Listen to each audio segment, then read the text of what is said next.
नमस्कार दोस्तों, स्वागत है आप सभी का एक बार फिर से आपके अपने YouTube चैनल संस्कृत ग्रुप्स पर। साथियों, एसीआर यानी वार्षिक कार्य मूल्यांकन प्रतिवेदन, जिसको कि एनुअल परफॉर्मेंस अप्राइजल रिपोर्ट के रूप में राजकाज के माध्यम से हमको ऑनलाइन सबमिट करना है।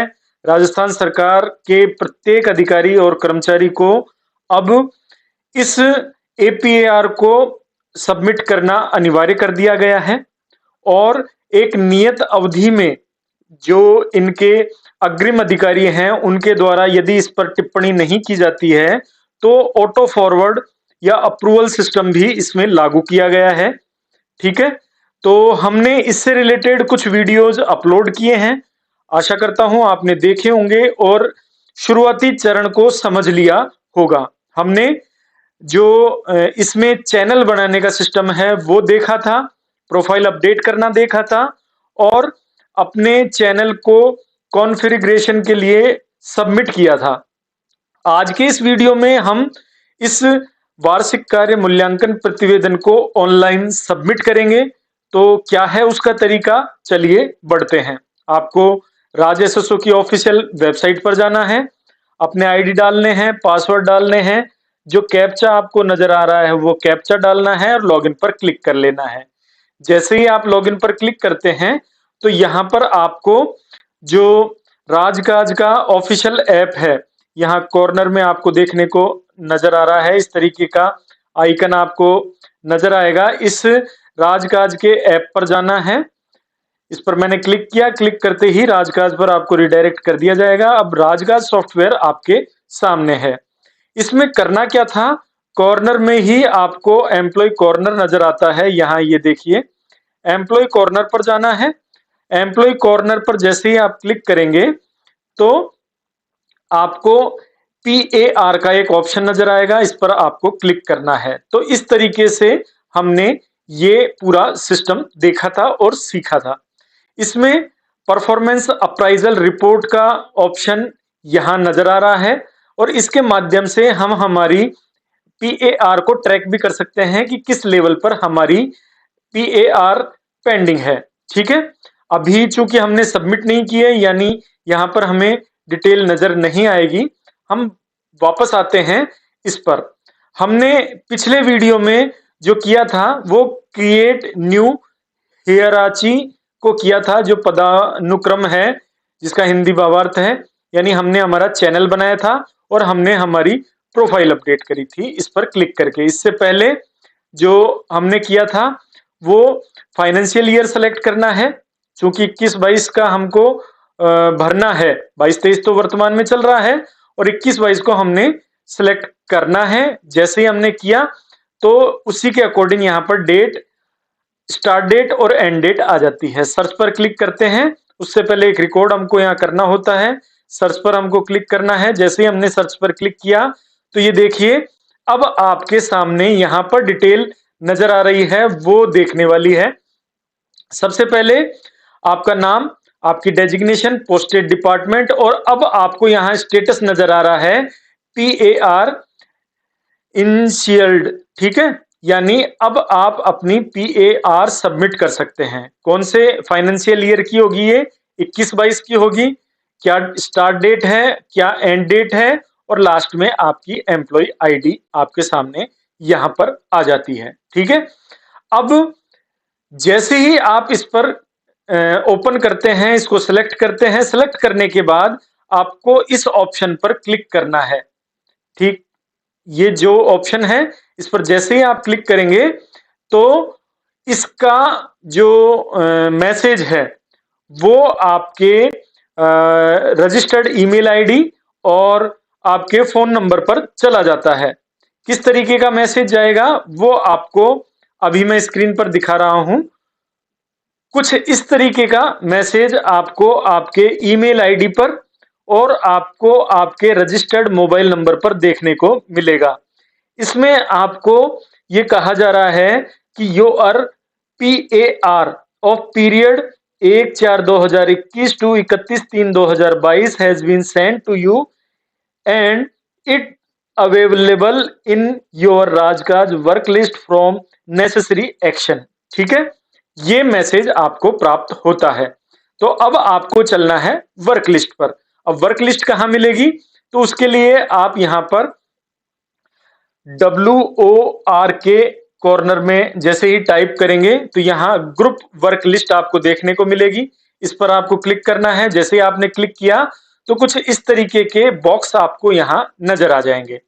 इसमें आपको जो बॉक्स ओपन करना है साथियों, वो बॉक्स है आपका माई PAR का। ये जो ऑप्शन है आपको इस पर क्लिक करना है। जैसे ही आप इस पर क्लिक करेंगे तो यहां अब आपके द्वारा जो PAR का चैनल सबमिट किया गया था वो आपके सामने यहां ओपन हो जाता है। स्टार्टिंग में आपको फाइल नंबर देखने को मिल रहा है, फिर फाइल डिस्क्रिप्शन है, अप्राइज नेम है जिसके द्वारा ये भरा गया है, उसकी डेजिग्नेशन है कर्मचारी की, कब से और कब तक का है, रिपोर्टिंग अथॉरिटी कौन है, DC डिस्ट्रिक्ट जो कलेक्टर है वो या डिविजनल कमिश्नर है, उनका चैनल ये नहीं है इसलिए यहाँ पर ब्लैंक है। अदरवाइज जो जिला स्तरीय कर्मचारी हैं उनके उन्होंने सिलेक्ट किया था तो वो भी यहाँ पर नजर आएंगे। फिर रिव्यूइंग अथॉरिटी है, एक्सेप्टिंग अथॉरिटी है, मार्क 2 है और स्टेटस है। ये आपको यहाँ देखने को मिलेगा। अब आपको क्या करना है, जो टिक बॉक्स है इसको टिक कर लेना है और फाइल नंबर जो ब्लू कलर में यहाँ पर अंडरलाइन नजर आ रही है आपको इस पर क्लिक करना है। जैसे ही आपने इस पर क्लिक किया तो अब आपकी जो वार्षिक कार्य मूल्यांकन प्रतिवेदन का परफॉर्मा है वो आपके सामने ओपन हो जाता है।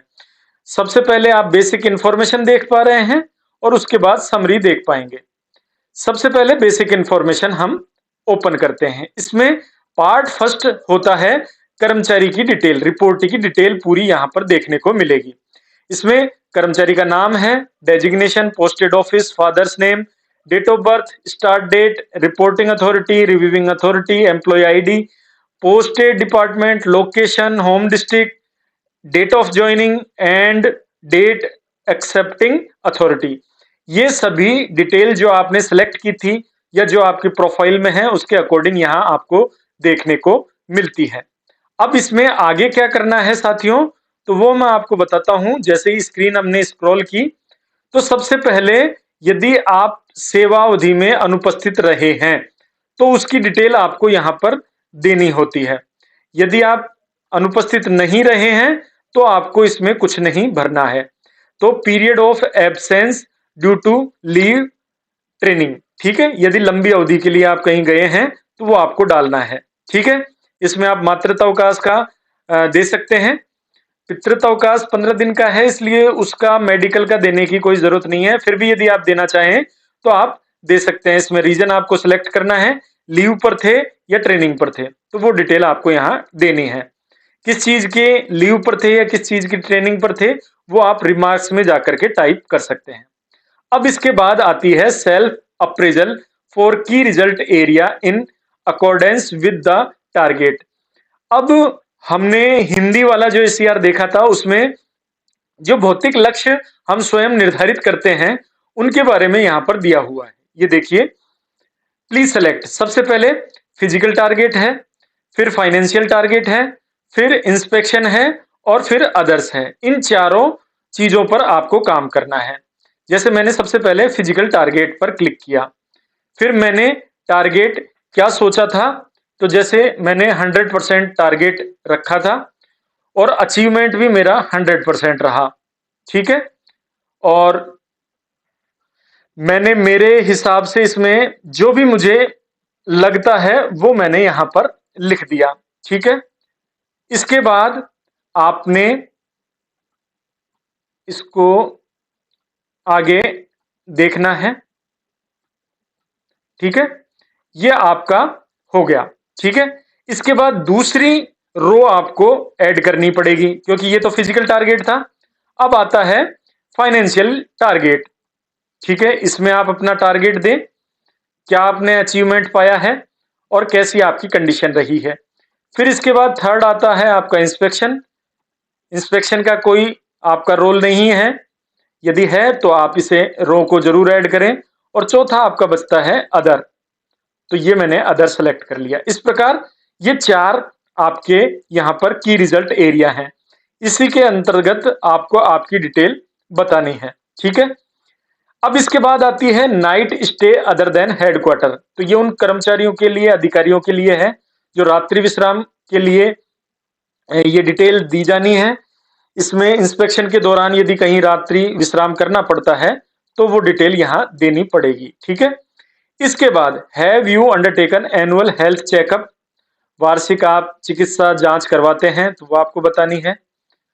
ये उनके लिए है यदि आपकी उम्र 50 साल से अधिक है तो आपको मेडिकल सर्टिफिकेट प्रस्तुत करना होता है प्रत्येक 3 वर्ष में एक बार। ठीक है। Night stay other than headquarter, yes या नो है तो आप सिलेक्ट कर लें। मैंने यहाँ पर नो सिलेक्ट किया। मेडिकल में आपको कुछ बताना है तो रिमार्क्स आप यहाँ डाल दें। और सबसे लास्ट में brief discussion of the special work done by the reportee. 150 शब्दों में आपको अपने बारे में कोई विशेष कार्य या विशेष योगदान आपके द्वारा दिया गया है तो वो आप यहाँ पर लिख देंगे। ठीक है। ये सब करने के बाद नीचे ही नीचे आपको ऑप्शन मिलेगा सेव का, फिर इसके बाद ई साइन का, और फिर इसके बाद रीसेट का। सेव करते हैं तो आपके द्वारा जो ये डेटा दिया गया है वो सेव हो जाएगा। रीसेट करते हैं तो ये पूरा क्लियर हो जाएगा। और ई साइन पर क्लिक करते हैं तो ये जो आपका वार्षिक कार्य मूल्यांकन प्रतिवेदन है वो आपके रिपोर्टिंग ऑफिसर को सबमिट हो जाएगा। ठीक है। यानी जो आपके अग्रिम अधिकारी हैं उन तक ये आपका जो एनुअल अप्रेजल है वो सबमिट हो जाएगा। ठीक है। तो ये था तरीका। इसके माध्यम से हम अपनी जो एसीआर है यानी एपीएआर है वो ऑनलाइन सबमिट कर सकते हैं। यदि कहीं कोई दिक्कत आ रही है तो आप कमेंट बॉक्स में जरूर लिखें। आशा करता हूं जानकारी आपको समझ आ रही होगी और अब आप बेहद आसानी से, बेहद सुविधाजनक तरीके से अपना वार्षिक कार्य मूल्यांकन प्रतिवेदन ऑनलाइन सबमिट कर पाएंगे। मिलते हैं अगले वीडियो में नई अपडेट के साथ। तब तक के लिए नमस्कार।